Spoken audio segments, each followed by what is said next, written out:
Bueno, esta clase o esta sesión, dentro un poco los tópicos de biología celular y molecular, se titula Virus, maestro de la biología celular y molecular, eh, donde ya tuvieron una clase con el doctor Loncomán respecto a generalidades, historia de los virus. Voy a ir un poco rápido en la parte inicial, que es un poco contar los tipos de virus que hay, que seguramente ya lo vieron. Pero lo que nos vamos a enfocar específicamente, o la intención de esta clase, es de alguna forma vislumbrar entonces, desarrollar la capacidad de manejar información basada en temas importantes de la biología celular actualizado, ¿ya? No voy a hablar de COVID porque la información que hay de COVID es bastante, estamos siendo bombardeados por muchas partes, pero vamos a hablar de otros virus y de cómo estos virus modifican, modulan la actividad celular y molecular de la célula que infecta. Y a través del estudio también de los virus se ha logrado de tener conocimiento de funciones que antes no se conocían a nivel de biología, ¿ya? Y eso es bastante interesante, dado que algunas enzimas, como la transcriptasa reversa, que posibilita una técnica como el PCR eh, de RNAs mensajeros, es gracias entonces a este tipo de factores virales. Es cuestión de tamaño un poco, en cuanto a la complejidad y capacidades, en realidad no, vamos a ver que un virus es mucho más pequeño que una célula, por ejemplo, acá tenemos un eritrocito, acá tenemos una célula, una Escherichia coli, y aquí tenemos recién a el virus, uno de los más grandes, ¿ya? Y aquí un virus, un bacteriófago, que estos son estos virus especializados en infectar bacterias. Por lo tanto, vamos a ver que hay una gran cantidad de virus que solamente ustedes vieron. Cada virus se especializa en tener un tipo de hospedero, o sea, célula a la cual infecta, y por lo tanto tiene toda una capacidad para poder atacar específicamente ese tipo celular y no otro tipo celular. ¿Ya? Y eso es fantástico desde el punto de vista de la especificidad que se genera y de la eh, mm, no podemos hablar de comprensión, ya, porque no hay una capacidad cognitiva ni de análisis por parte del virus, pero sí como estrategia biológica de tener una capacidad de adaptarse y encontrar algún tipo de característica primero para poder entrar. Los virus son células, son estructuras que viven dentro de células y por lo tanto requieren la entrada y posteriormente por generar sus actividades. Están compuestos, solamente ya vieron ustedes las distintas partes, tienen una cantidad de proteínas baja, ya principalmente formando parte de la cápside, y también en el caso de los virus envueltos, también formando parte de la membrana que los envuelve. También hay proteínas que permiten la compactación del DNA o el RNA, dependiendo del material genético que tengan. Y algunas de estas proteínas pueden ser también utilizadas cuando infectan, o sea que son proteínas de respuesta inmediata. Infectan y inmediatamente estas proteínas van a generar un efecto y luego vendrán las proteínas sintetizadas a través de la utilización de la información genética del virus. En distintos tipos, se organizan de distinta manera. em, y vamos a ver que las cápsides van a ser con distintas estructuras geométricas, ya de forma polimérica. Esto quiere decir que se repiten varias estructuras para formar la estructura final y de esa forma se alcanza una economía con baja cantidad de proteínas, tener un alto nivel de cobertura, ¿ya? Algo interesante un poco como con la filosofía de esta clase, de que si uno observa acá la estructura del virus, hoy en día está de moda la construcción de los domos, ya esta estructura de estructuras con triángulos, por ejemplo, para fusionar varias subunidades que tengan una forma triangular o hexagonal, como el caso que alcanzan los panales de las abejas, y por lo tanto en la naturaleza vamos a encontrar muchas estructuras que son altamente eficientes, que se han ido refinando por millones de años de evolución, y después de un tiempo el hombre las descubre y las utiliza. ¿Ya? La parabólica también, utilizada en las estructuras, por ejemplo, del complejo de antena que tiene la fotosíntesis, las proteínas que tienen forma como cóncava para poder canalizar los fotones. Por lo tanto, siempre vamos descubriendo que a nivel macroscópico o microscópico, la naturaleza o en forma natural ha generado formas, estructuras, estrategias que son altamente eficientes. Y nosotros, después de mucho tiempo, la empezamos a adquirir y a utilizar en nuestra tecnología. Profe, Sí, dígame. ¿hay algún virus del que tengamos registros que use, de hecho, como una cápsula hexagonal? Hexagonal, te mentiría, tendría que buscar la estructura, pero debe haber, porque este, por ejemplo, usa una triangular, pero los virus entre más grandes sean, van a necesitar que esta estructura tenga una forma geométrica que se asemeje más a la esfera. Hay otros que son Claro, esféricos, pero es porque utilizan la envoltura, la membrana en el fondo que genera la misma célula. vale, gracias. Ustedes vieron los virus cubiertos también, cómo se genera su membrana, ¿cierto? Ayer. O sea, Ah, en la clase pasada, no, de verdad vimos generalidades muy genéricas y historias más que nada. Ah, ya, ok. Entonces voy a un poco a detallar que hay dos tipos principalmente de virus. O sea, los podemos clasificar uno por el material genético, y ahí tenemos los DNA virus, que su material genético está en forma de DNA, y los RNA virus, en los cuales tienen su forma de DNA, de material genético en forma de RNA, ¿ya? Y por otro lado, vamos a tener los virus que tienen una cubierta proteica, lo que se conoce como cápside, donde vamos a tener una proteína o un conjunto de proteínas que se repiten y van a formar por uniones, entonces, la envoltura nuclear, y otras que tienen membrana, y estos se llaman los virus envueltos. Y los que tienen membrana van a utilizar la membrana de la célula a la cual han infectado para poder entonces generar una envoltura. Por lo tanto, estos virus tienen doble protección o doble envoltura de su material genético, ¿ya? Una envoltura formada por una cápside, acá se llama nucleocápside, y una envoltura final que va a estar generada por una membrana. Por lo tanto, los virus que utilizan membrana van a utilizar la vía secretoria de la célula. La célula tiene dos formas, dos mecanismos grandes de sintetizar sus propias proteínas. Las proteínas citoplasmáticas, que son las que se quedan en el citoplasma, o van al núcleo, o van a la mitocondria, al peroxisoma, estas se sintetizan en el citoplasma. Y las proteínas que van a ser secretadas, que van a ir a la membrana celular o van a salir de la célula, van a utilizar todo lo que es el sistema del retículo endoplásmico y sistema de Golgi para luego ser secretados. Y por lo tanto, los virus envueltos van a utilizar todo el sistema de síntesis de proteínas secretadas o proteínas de secreción, y de esa forma van a quedar ellos envueltos por un segmento de membrana del hospedero, o sea, membrana plasmática de la célula a la cual han infectado.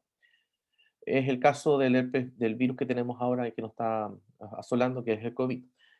Y esta membrana, además de tener la particularidad de ser de parte viral, también vamos a ver que tiene algunas proteínas que son propias del virus, ¿ya? Y por lo tanto, el COVID, esta famosa proteína Spike, es una proteína que es sintetizada por la célula hospedera, pero el material genético para su síntesis está contenido en la información genética del virus. O sea, el virus le ordena dentro de las proteínas variables que la información para que se sinteticen en la célula que ha infectado, estas proteínas que van a estar en la membrana y que van a participar entonces en los procesos de infección. Ya como ustedes ya saben, la spike es una proteína de la envoltura de membrana del virus COVID, es el que permite la unión a un receptor específico y tener cierto tropismo. Tropismo se refiere a una cierta afinidad o cierta orientación a un tipo específico de célula.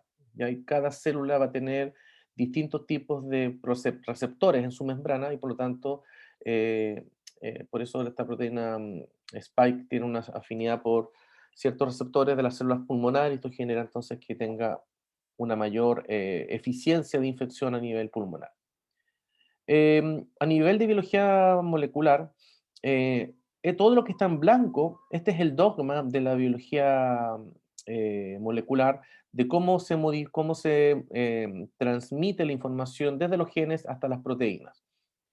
Esto se había descubierto en bacterias, se había luego visto que en los eucariontes también ocurría de la misma manera, donde el material genético en eucariontes y procariontes se duplica a través de un proceso que se llama replicación y en el cual podemos generar muchas copias del DNA y de esta forma preservar o mantener, permitir que ocurra duplicación, ya, división de las células y generación de células hijas. Luego esta información del DNA tiene que ser transformada a RNA. Los RNA tienen diversas funciones. Tenemos los RNA mensajeros que contienen la información que codifica para proteínas. Acá algunos conceptos que igual tienen que empezar a manejar es que o que ya deben manejar que el DNA contiene los genes y los genes son aquellas estructuras de material genético que codifican a proteínas. Y estos RNA mensajeros entonces van a permitir luego en el citoplasma dar lugar a la síntesis de proteínas, ¿ya? Digo en el citoplasma porque toda síntesis comienza en el citoplasma y luego las proteínas que son de secreción van a ser dirigidas a el retículo endoplásmico rugoso y las que son citoplasmáticas van a continuar. Y esto perfecto estaba todo bien conocido hasta que se empezaron a conocer la biología molecular de los retrovirus, estos virus que tienen su material genético en forma de RNA, y se encontró que tenían una enzima específica que es la transcriptasa inversa, y que esta transcriptasa permitía entonces la transformación de RNA a DNA, y por lo tanto este DNA luego podía ser integrado al material genético de la zona infectada y por lo tanto generar el ciclo de síntesis de proteínas virales y también replicar proteínas virales. También el RNA viral es el que se replica para poder entonces tener este proceso de, de- de duplicación o multiplicación del material genético viral para que se generen nuevas partículas virales, ¿ya?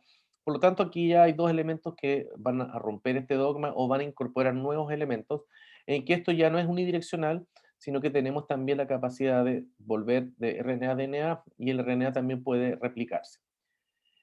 Nosotros como científicos, la humanidad ha logrado también a partir de la proteína obtener secuencias con técnicas y obtener por lo tanto la secuencia aminosídica y de la aminosídica uno puede deducir cuál es la secuencia del RNA y cuál sería la secuencia génica, ¿ya? Por lo tanto, también nosotros en forma técnica hemos logrado romper o incorporar nuevos segmentos que sería una, pero no, esto no ocurre en forma biológica, o sea, no hay en forma natural alguna proteína que permita transformar desde una proteína a RNA, ¿ya? Pero nosotros lo podemos realizar. Bueno, la cantidad de información génica es bastante grande, y como si ven acá ustedes, la información que contenemos nosotros en nuestro DNA genómico es gigantesca, pero además de ser gigantesca, mucha de esta está compuesta por secuencias virales, ¿ya? Y aquí vamos a ver secuencias de retrotransposones, retroposones, line y SINES, que son distintos elementos virales que se reconocen como virales por ciertas características y que cada uno de nosotros tenemos en nuestro genoma. Esto por millones y millones y millones de años que hemos convivido con los virus y que estos se han ido integrando de forma paulatina a nuestro genoma, ¿ya? Ustedes, por ejemplo, si son infectados por un virus, ese virus probablemente le afecte solamente a las células génicas que están relacionadas con, no sé, pues, un resfrío, van a generar efectos en las células epiteliales de todo lo que es el tracto respiratorio. Pero si algún virus pudiese llegar a células germinativas, ya ese virus podría generar que traspasa una generación a llegar a la siguiente y así podría generar un efecto de incorporarse para siempre en el genoma del individuo y irse transportando de generación en generación. Y es como ocurre. Por lo tanto, un poco vamos a ver que ahora algunos ejemplos de cómo los virus utilizan estos mecanismos celulares del hospedero para poder entonces modificar la función de la célula en su favor. Y aquí esta frase un poco que la práctica es el maestro y millones de años de práctica explicarían en parte lo que vamos a ver a continuación, o sea, cómo los virus con distintas estrategias pueden hacer lo que quieren, una voluntad obviamente ficticia, pero pueden aprovecharse en el fondo de muy buena manera muy eficientemente de las células que están infectando para poder proliferar. Aquí vemos algunos casos, por ejemplo, tenemos el virus herpes tipo 1 y tipo 2. ¿Ya? El herpes tipo 1 es el herpes que generalmente se encuentra en las mucosas bucales, nariz, y el herpes tipo 2 es el herpes genital. Estos contienen en su material genético una serie de microRNAs, ¿ya? ¿Qué son los microRNAs? No sé si lo han escuchado hablar en el BIM 070, ¿lo vieron quizás? Personalmente no. ¿No? ¿Alguien que tenga alguna idea de lo que es un microRNA? Lo puede escribir en el chat, No, profe. ¿no?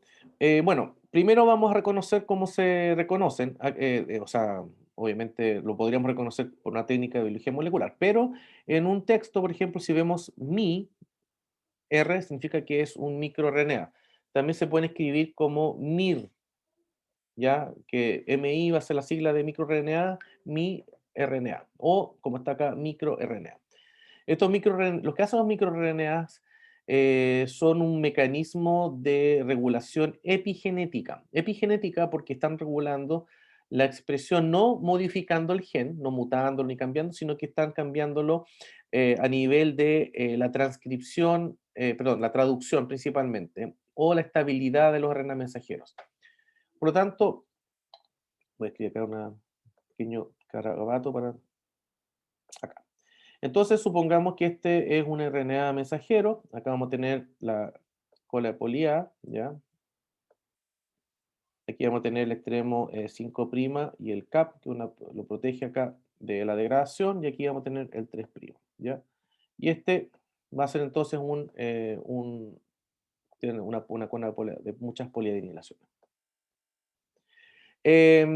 Y estos microRNAs, bueno, los micros, viene el nombre a que más o menos, estos microRNAs van a tener máximo aproximado entre 24 a 23 nucleótidos, ¿ya? Entonces son pequeñitos, porque vamos a un promedio de 23 nucleótidos, ¿ya?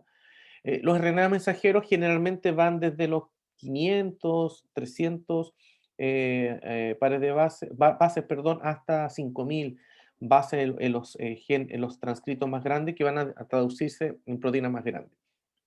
Por lo tanto, acá curiosamente se da este aforismo de David y Goliat. El microRNA es un pequeño segmento de 23 pares de bases, perdón, son lineales, y la característica que tienen estos microRNAs es que se pueden unir a cualquier segmento de un RNA objetivo. Por lo tanto, tiene una secuencia complementaria a RNAs mensajeros específicos. Por lo tanto, cuando eh, se une un RNA mensajero, o sea, un microRNA se une a alguna parte de este RNA específicamente, va a generar un pequeño segmento de RNA doble hebra. Ya va a formar puentes de hidrógeno y por lo tanto vamos a tener segmentos de que este microRNA específico va a formar un enlace, un puente de hidrógeno acá.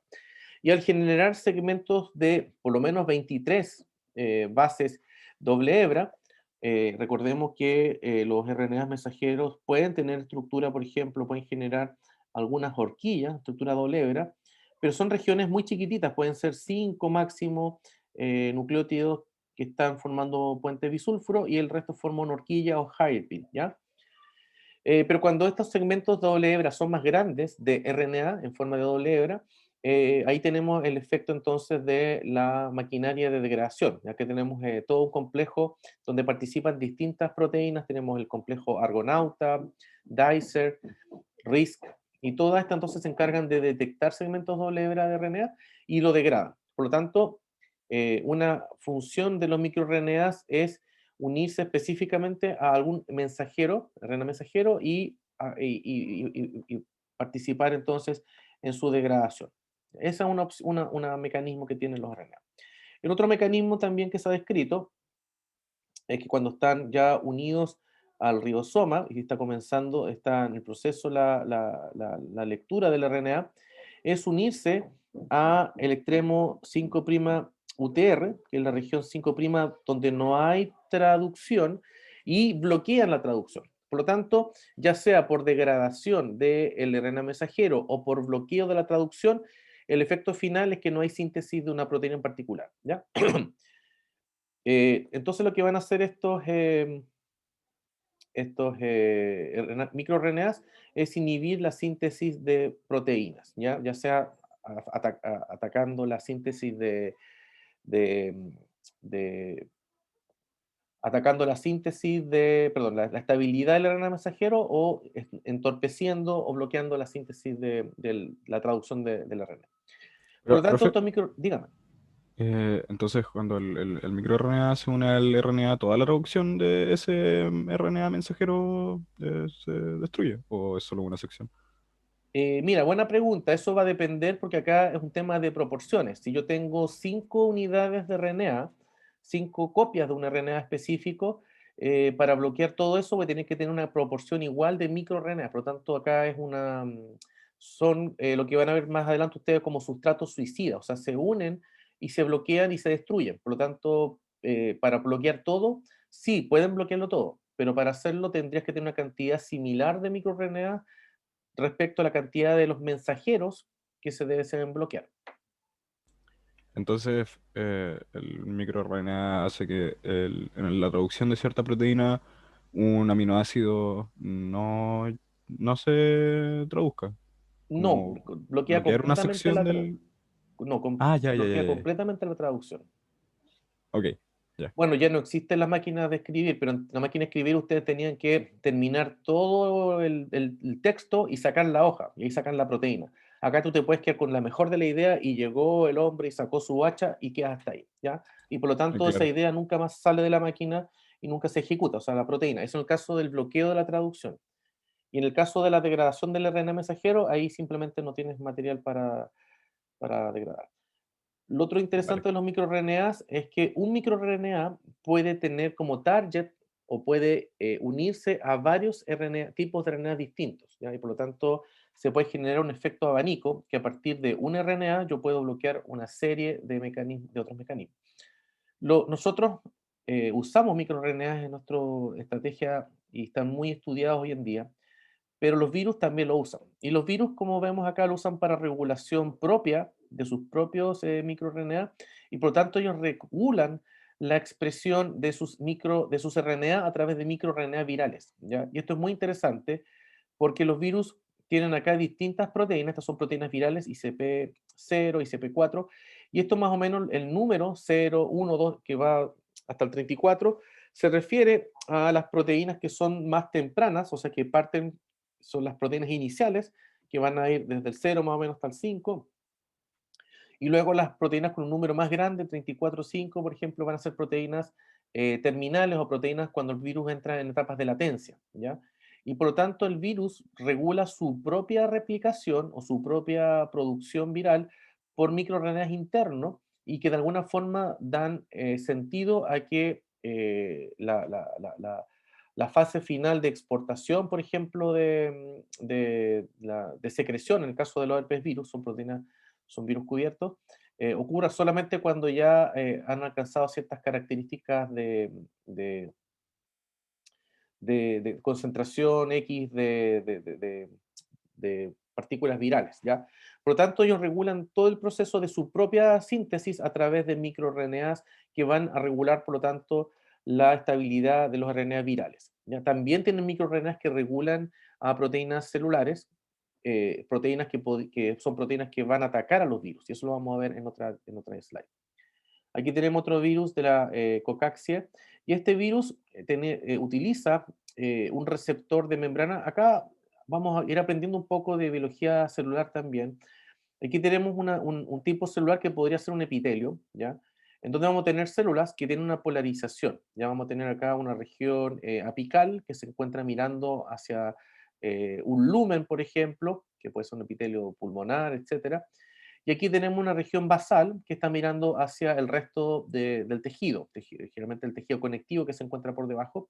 Y aquí vamos a tener estas uniones estrechas que van a generar una barrera que va a impedir que las sustancias puedan pasar de aquí hacia abajo. ¿Qué es lo que hace este virus? Este virus tiene dos mecanismos interesantes. Uno, que utiliza una proteína DAF, que es una proteína de membrana, para poder unirse y reconocer a su célula target, y luego, una vez que se encuentra unida esta célula DAF, puede migrar hacia el espacio apical, perdón, lateral, que este es el brazo, el sector lateral. Acá arriba tenemos el apical y aquí el basal, abajo. Y aquí en el sector basal tiene su puerta de entrada. Aquí es donde se une entonces a estos proteínas de uniones estrechas, y va a empezar entonces su internalización a la célula. Por lo tanto, tiene mecanismos de entrada y luego tiene mecanismos, o sea, un mecanismo de reconocimiento: a esta es mi célula target, y una vez que ya reconocida está, empieza a moverse hasta llegar entonces hasta la puerta de entrada, que serían entonces estas proteínas que están en las uniones vasolaterales, ¿ya? Por lo tanto, vamos a ver que no usan en este caso solamente una proteína para entrar, sino que utilizan combinaciones de proteínas, una para reconocer a la célula y luego por otra proteína de la célula le permiten entonces su entrada.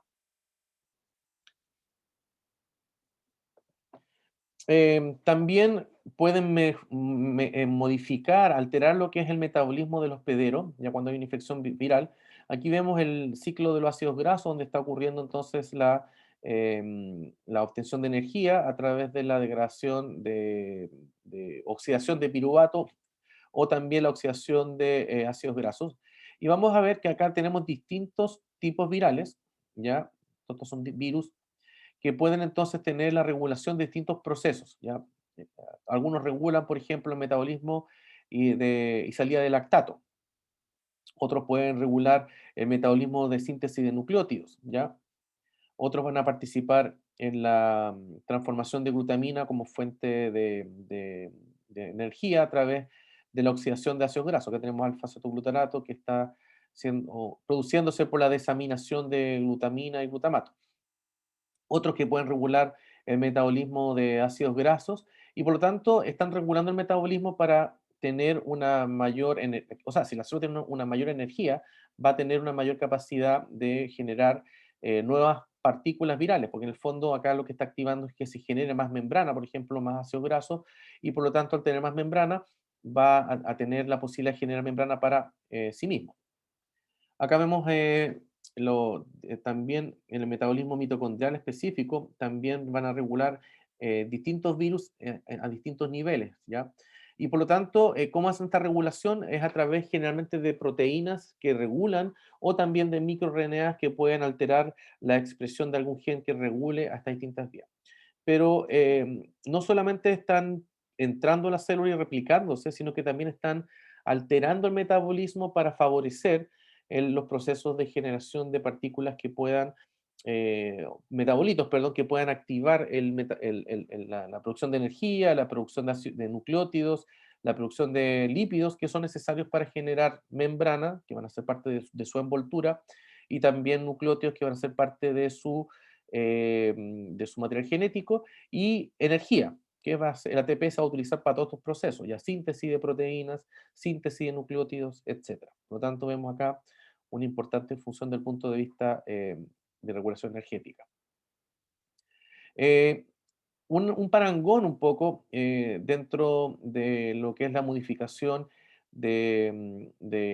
o sea, los virus no son la única patología, entendiéndolo como un fenómeno que afecta a la salud de la célula, que afecta o regula la función celular, ¿ya?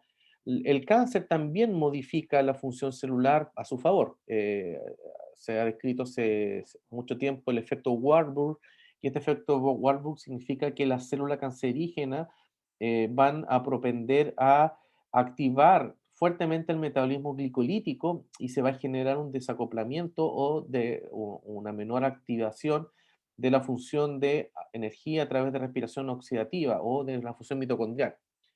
Y por lo tanto, lo que va a hacer el cáncer es alterar toda una vía glicolítica, por ejemplo, para obtener más energía y alterar funciones a nivel mitocondrial. Y la diferencia del cáncer es que acá tendríamos el cáncer, en el fondo sería como un cirujano de guerra principio del siglo pasado, Primera Guerra Mundial, que llegaba y si había una herida en el dedo, cortaba, o sea que ataca todo la célula para generar un movimiento. En cambio, el virus, acá tenemos un adenovirus wild type, genera un cambio específico en una proteína de la vía. O sea, son como cirujanos, van específicamente a un punto y ese es el que modifica, no modifican a toda la función viral, por lo tanto, celular. Por lo tanto, la capacidad de regulación es ultra fina. Ya tenemos acá una vía, una enzima que yo altero y esto me genera que yo modifico toda la vía. ¿Ya? Ustedes van a ver más, bueno, ya vieron el MIMI 070 y van a ver después en el BIOC 200, en el bioquímica general, que no es una sola enzima la que regula la glicólisis, por ejemplo. Sin embargo, regulando una de ellas ya se puede generar un efecto significativo sobre la tasa de producción de energía. ¿Ya? Por lo tanto, esto también es fantástico sobre esta capacidad entonces de modulación específica que tienen los virus y que en otras patologías igual las se presentan, en infecciones bacterianas también se modifica el metabolismo, pero nunca tan específicamente como lo tienen o lo hacen los virus. Bueno, no sé si hay preguntas, dudas hasta ahora, No. ¿no? Ya, vamos a hacer un break de 10 minutos, así que volvemos a las 9, a las 8:54 volvemos, 8:54.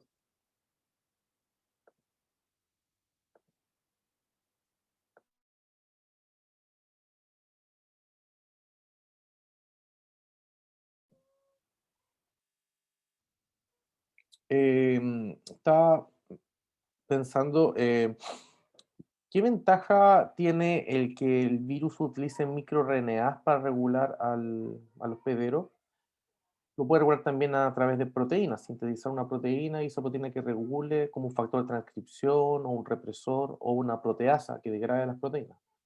Pero ¿qué ventaja tienen ustedes que tiene el virus al usar microRNAs y no proteínas? Una pregunta antes de responder su pregunta. ¿El microRNA está dentro de la cápsula del virus o tiene que fabricarlo? ¿Viene con Buena él? pregunta. El microRNA se transcribe, por lo tanto está en el código genético del virus y cuando entra a la célula y la célula empieza a sintetizar los RNAs del virus, van a estar contenidos estos microRNAs. Entonces supongo que es más eficiente usar microRNA porque no tienes que hacer la proteína completa. Ya, sí, es un tema de eficiencia y también, ¿qué otro tema creen ustedes que es importante?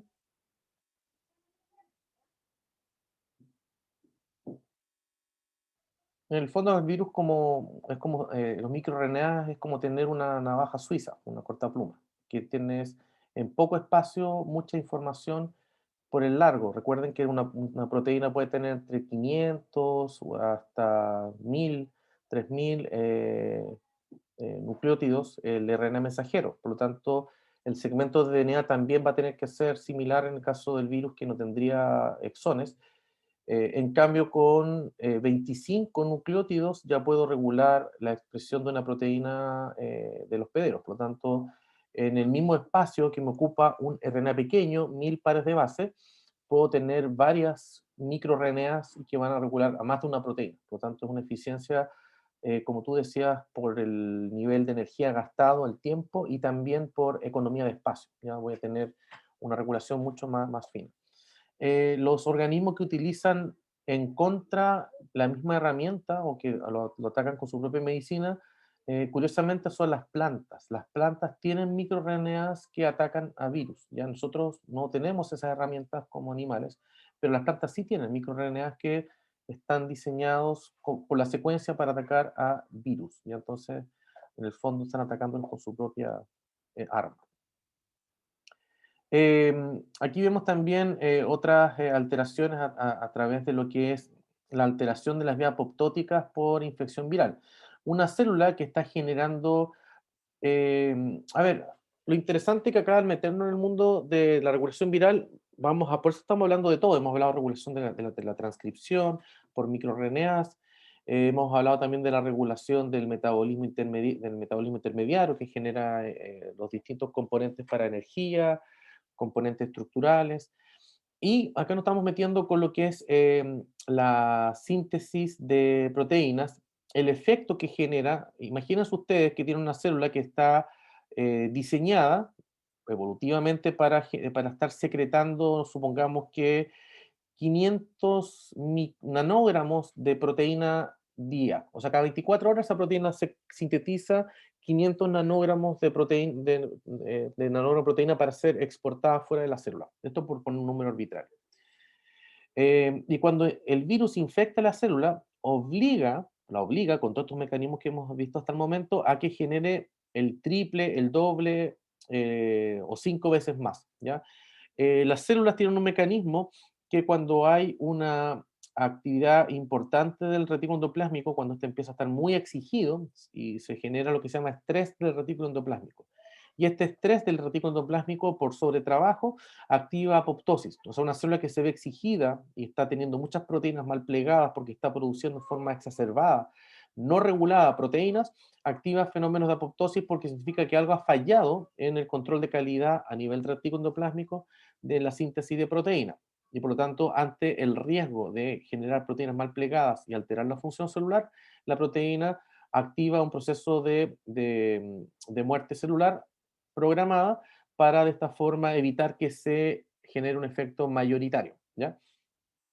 ¿Qué es lo que hace el virus entonces? De alguna forma, con distintos procesos, bloquea la activación de toda esta vía de apoptosis y de esta forma, utilizando distintos productos virales que vemos acá en color rojo, pueden estimular entonces que se detenga la, ini- la ruta apoptótica o también en algunos casos puede promover la apoptosis. Por lo tanto, puede producir fenómenos de muerte celular por apoptosis o puede activarla. ¿Para qué la podría activar? Para generar la dispersión, si la célula se muere, también ayuda para que se dispersen las partículas virales. Por tanto, esto lo puede ir gobernando a distintos estadios.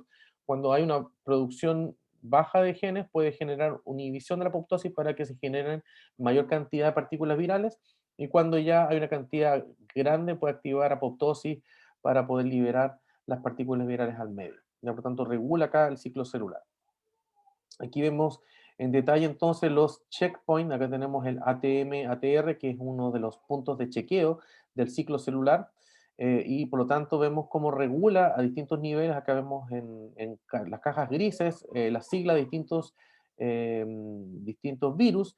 Y vemos acá la proteína TAX, por ejemplo, ICP0, que regularían distintos factores de riesgo para tener entonces alteración del ciclo celular. El virus va a necesitar que la célula está en constante ciclo celular. ¿Por qué? Si lo vieron quizás en el mismo 070, la célula está activamente replicando su material genético cuando se encuentra en ciclo celular activo, ¿ya? Y por lo tanto se necesita que la célula esté en este proceso para que no solamente replique el DNA genómico de la célula, sino que también replique el DNA viral. Por lo tanto, un virus que infecta una célula quiescente o a una célula que se encuentra en G0, que no está ciclando, no va a poder tener una eficiencia de replicación porque la maquinaria replicativa de la célula está también detenida, ¿ya? Por lo tanto, va a generar activación. Y por otro lado, es importante entender que la célula comete errores cuando replica material genético, comete errores cuando sintetiza proteína. Por lo tanto, las células en condiciones normales van lento y seguro, lento y chequeando, ¿ya? Y si algo está malo, se degrada, y si algo está malo, se repara, ¿ya? Cuando tenemos una infección viral, el virus exacerba, como ya mencionamos, 5, 2, hasta 10 veces la capacidad de síntesis de proteínas por parte de la célula. Por lo tanto, se van a cometer errores, y tanto a nivel de la mal plegamiento de proteínas, como también a nivel de la replicación del material genético. Y de esta forma, el virus obliga a que la célula siga replicándose, siga replicando el material genético, a pesar de que hay problemas desde el punto de vista de la calidad del material genético. Por tanto, por eso vemos acá estos distintos reguladores negativos o positivos para que la célula siga haciendo su trabajo de división.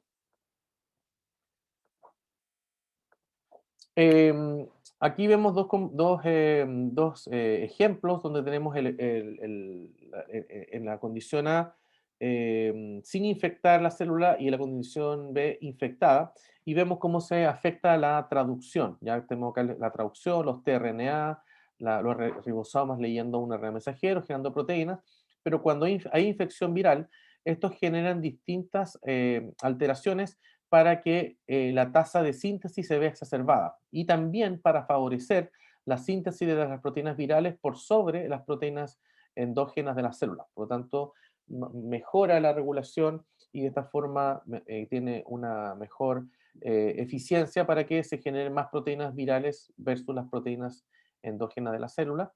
Y también inhibe a este sistema de wikidinación y del proteosoma para, como mencionamos, se van a generar una gran cantidad de proteínas mal plegadas por esta alta tasa de síntesis, y lo que hace entonces el virus es bloquear la tasa de wikidinación y degradación de proteínas a través del proteosoma, este que vemos acá amarillito el protosoma, que destruye proteínas mal plegadas que se ubiquitinan cuando tienen algún tipo de problema estructural. Y lo que hace el virus entonces es inhibir esto para favorecer que la síntesis siga ocurriendo a pesar de que hay alguna alteración a nivel de la tasa de errores que se están acumulando en la síntesis proteica, ¿ya? Esto igual es interesante de discutir o de conversar. Por ejemplo, cuando uno mide DNA viral, lo que se hace en el test ahora, que es un retrovirus, el caso del COVID, uno saca saliva, por ejemplo, o con estos hisopos que raspan un poco lo que son las mucosas nasales. eh, y lo que uno va a encontrar ahí, si es que uno se analiza, va a encontrar un porcentaje de virus, ¿ya? De virus que son viables, que pueden infectar otras células, pero también va a haber un porcentaje de virus que son inviables, que por esta tasa altísima de síntesis de partículas virales van a generar que no todos los virus van a quedar bien plegados, van a quedar bien estructurados. En el fondo, acá el virus genera, y de ahí el que queda bien, perfecto, y el que queda mal, mala suerte, pero el hecho de tener un porcentaje, supongamos que un 50 o un 30% de todas las partículas virales, que pueden ser millones por cada célula, quedan bien plegadas y el otro 70 o 50% quedan mal estructuradas, da lo mismo porque lo importante es que hay un porcentaje que puede infectar a otras células, ¿ya? Por lo tanto, cuando hacemos estas técnicas de detección de título por PCR, lo que vamos a ver es material genético. Vamos a saber en el fondo cuánto material genético de partículas virales hay, pero eso no está en directa proporción de cuánta capacidad infectiva tendría. Es una relación que uno hace.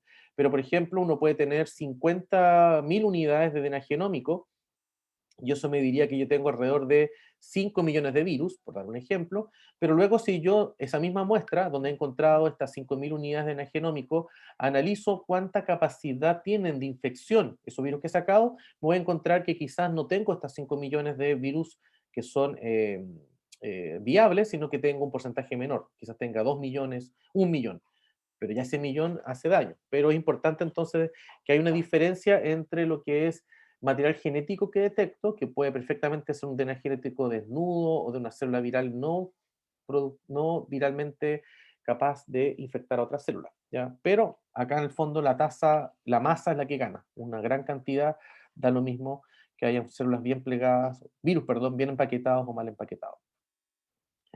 La proteostasis se define como el metabolismo del equilibrio de la síntesis de proteína que está dado por la síntesis y degradación. Y aquí regulan proteínas importantes que se encuentran en el retículo endoplásmico rugoso, donde, como ya mencionamos, van a alterar lo que es la función de XBP1. Esta es una proteína muy importante que se ha descrito que regula la expresión de chaperonas y proteínas que están relacionadas con la degradación de proteínas del retículo endoplásmico cuando están mal plegadas.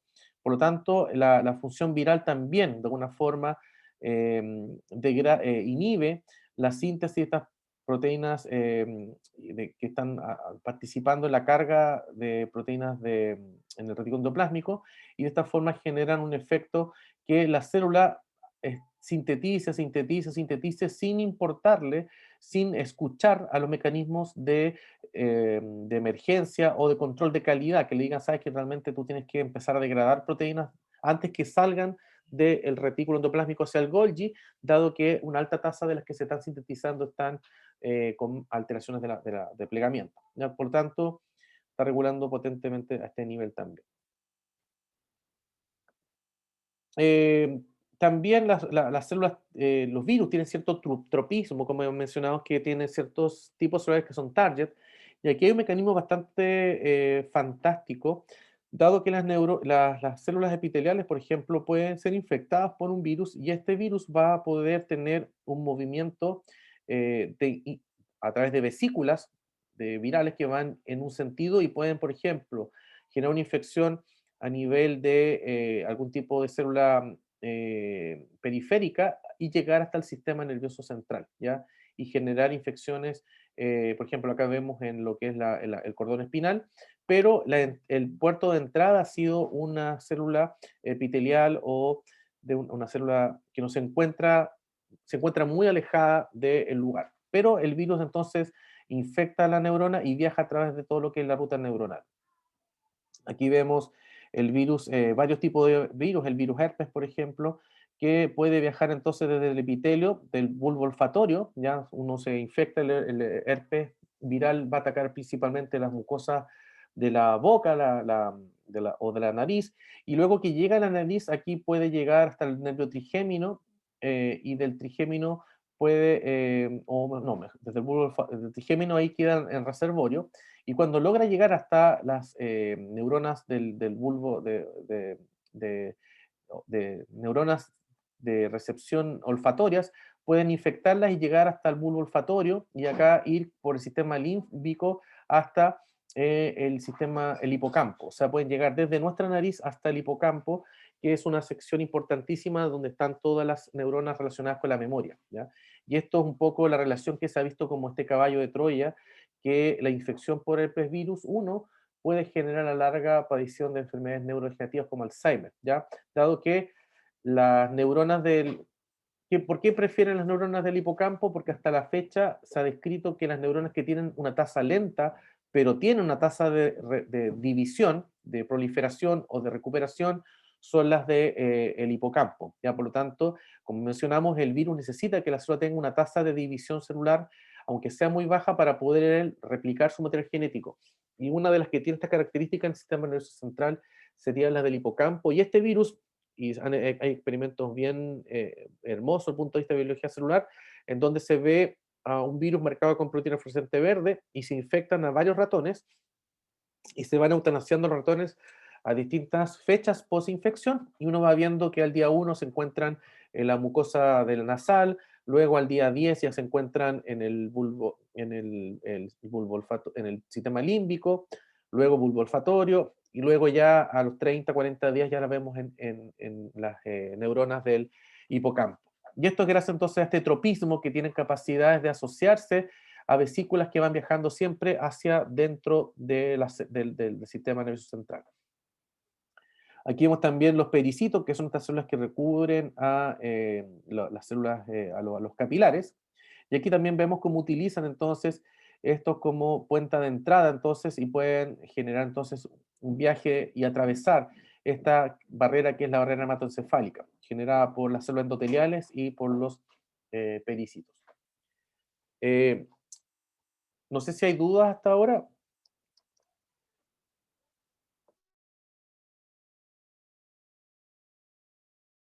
No, profe.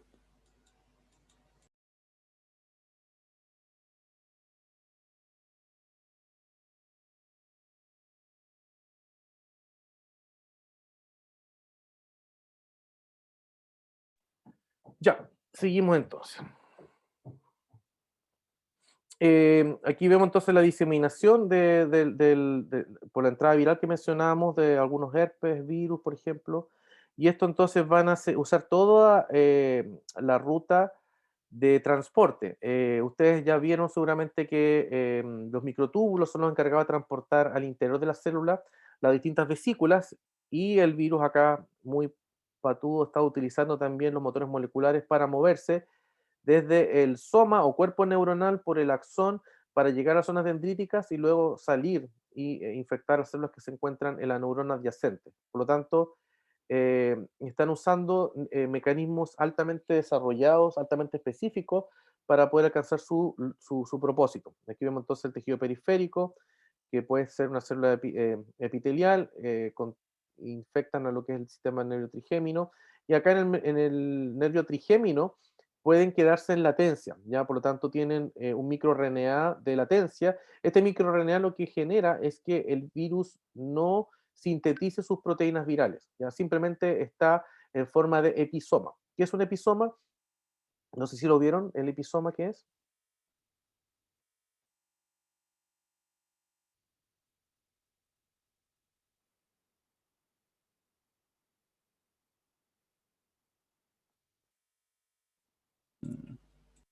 Pueden usar el chat también.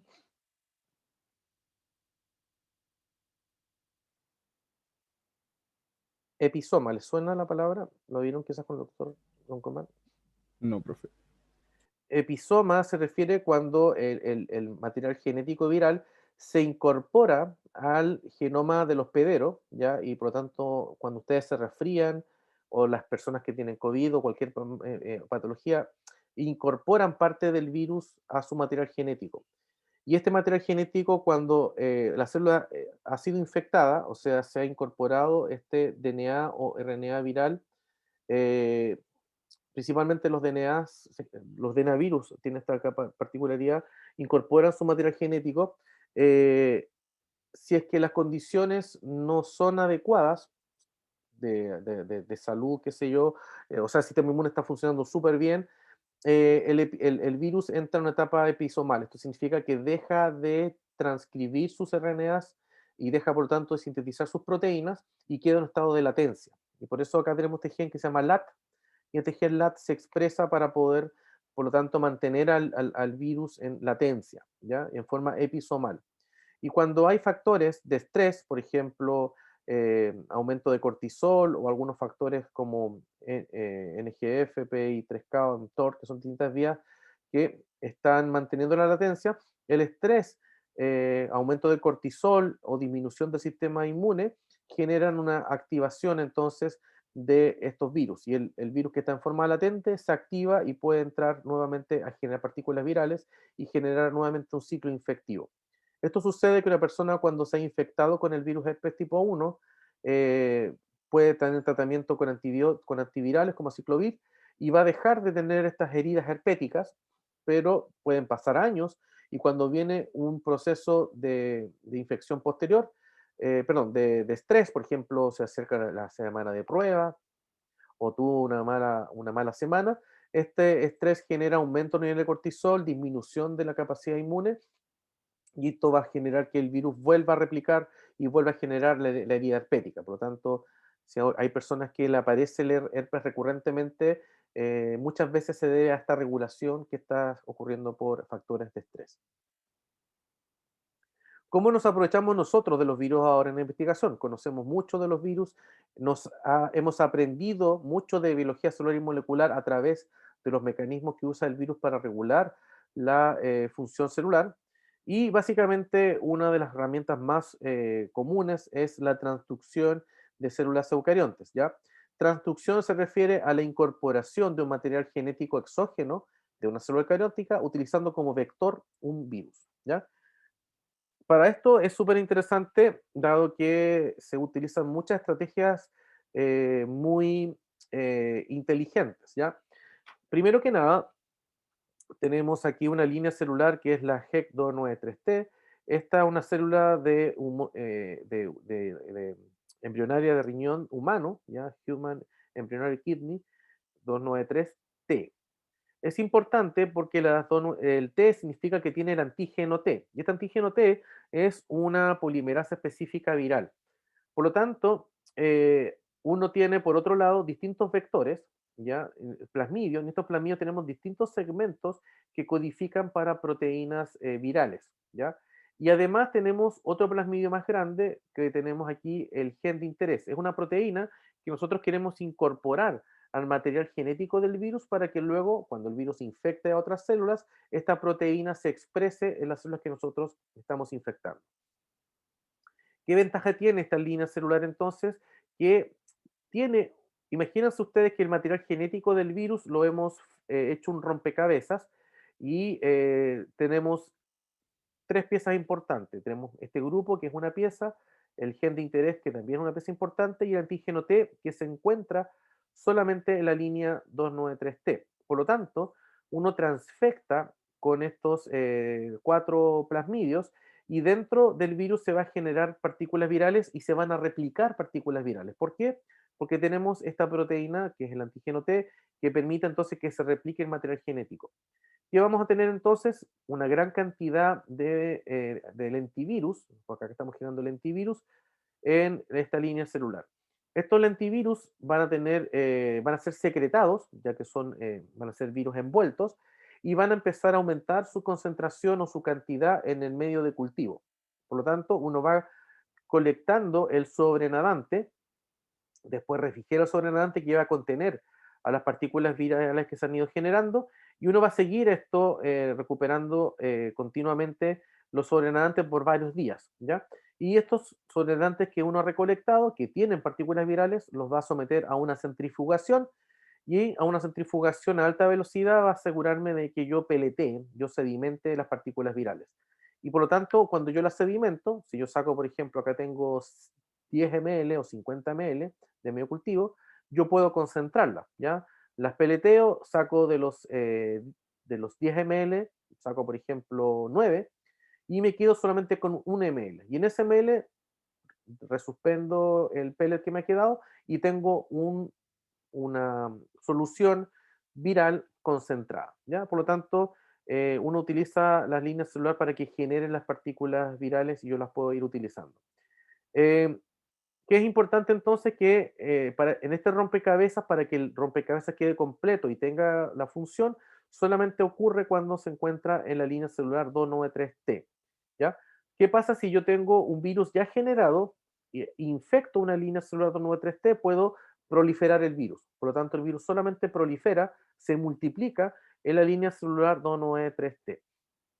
Ahora, yo teniendo mis virus concentrados, puedo infectar otro tipo de células, y acá por ejemplo tenemos un organoide, que puede ser un tipo celular que, que tenga un crecimiento y pueda diferenciarse y formar acá distintos organoides, por ejemplo, acúmulos de células con una función, y yo puedo someter entonces a una infección, y acá agrego una gotita de este concentrado viral que hice, y acá yo me aseguro que a medida que pasa el tiempo, voy a empezar a ver la expresión de mi proteína de interés, que acá se muestra de color verde, y después de 2 semanas yo voy a tener entonces una completa transducción de esta línea celular. Ya, por lo tanto, acá lo utilizamos como una forma de incorporar material genético exógeno a células y poder estudiar su expresión.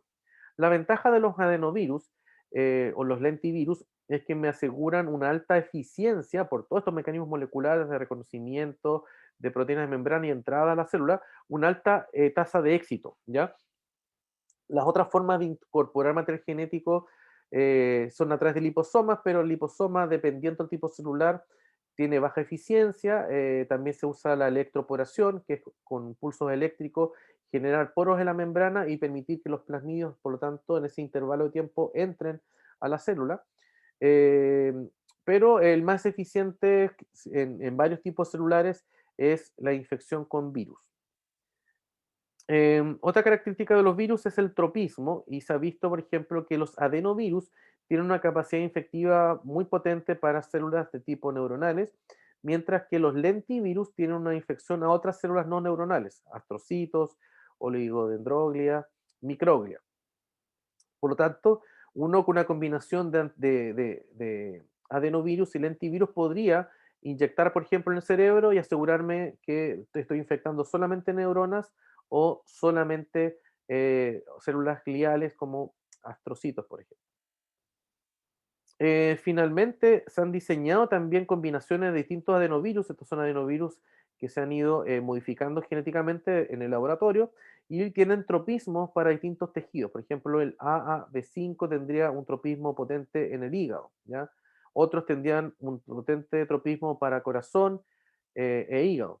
Por lo tanto, casi todos van a tener tropismo para el hígado porque el hígado presenta estas proteínas que utiliza utiliza el virus para poder entrar a la célula.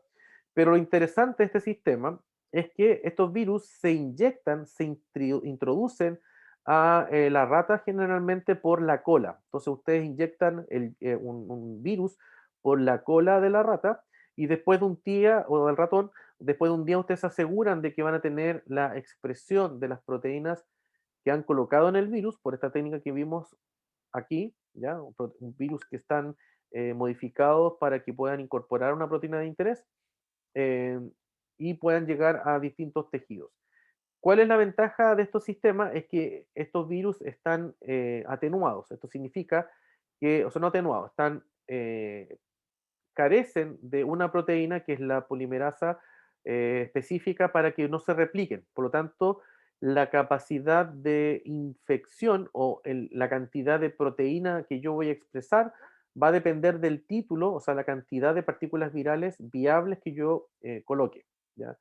Y por lo tanto yo puedo jugar con una alta nivel de expresión colocando mucha partícula viral o con una baja tasa colocando baja cantidad viral. Esos jóvenes, no sé si hay dudas, consultas.